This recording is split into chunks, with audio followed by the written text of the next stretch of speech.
मध्य प्रदेश के सीधी में मुख्यमंत्री डॉक्टर मोहन यादव ने विभिन्न विभागों के हितग्राहियों के लिए आयोजित प्रशिक्षण सह उन्मुखीकरण कार्यक्रम में भाग लिया। इस अवसर पर उन्होंने क्षेत्र के समग्र विकास को गति देने के उद्देश्य से कई महत्वपूर्ण विकास कार्यों का शिलान्यास और लोकार्पण भी किया। कार्यक्रम के दौरान मुख्यमंत्री ने हितग्राहियों को सरकार की योजनाओं की जानकारी देते हुए उनके प्रभावी क्रियान्वयन पर जोर दिया और कहा कि ऐसे कार्यक्रम लोगों को आत्मनिर्भर बनाने में महत्वपूर्ण भूमिका निभाते हैं। जब आपके बीच में आया हूं तो जनता के बीच जनता की सौगात देने का मौका आया तो हमारे डॉक्टर साहब माननीय सांसद जी 213 करोड़ की लागत से जोरदार लोकार्पण भूमि पूजन आपकी सीधी के लिए किए जा रहे हैं। और कितने प्रकार के काम 11 करोड़ की लागत से 11 क्या 11.5 हो गया।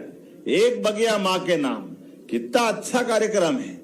एक बगिया अर्थात 1 एकड़ में कोई बगीचा हमारे किसान भाई बहन लगाएंगे, उसकी 1 एकड़ की जमीन के अंदर आप बगीचा लगाओगे तो शुरू साल से लगाकर के 3 साल तक हम सब किसान भाई बहन हैं, हमको मालूम है अगर हम शुरू में फल का कोई वहां वृक्षारोपण करते हैं तो नुकसानी होती फसल की। ऐसे में सरकार के माध्यम से 3 साल तक आपको उसमें 2 लाख रुपया दिया जाएगा ताकि आपका पूरा बगिया बन जाए और अपना परवारा काम हो जाए।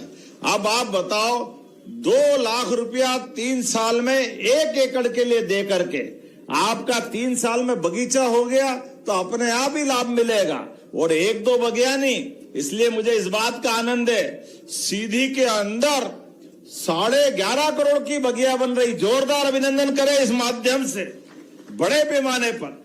और 133 करोड़ के माध्यम से हमारे 30 विकास कार्य जिसमें विभिन्न प्रकार की सड़कें हैं। मैं आज के इस अवसर पर जब ये सौगातें गिन रहा हूं, बिहावल में नवीन परियोजनाएं 68 करोड़ के लोकार्पण और लगभग 133 करोड़ के भूमि पूजन।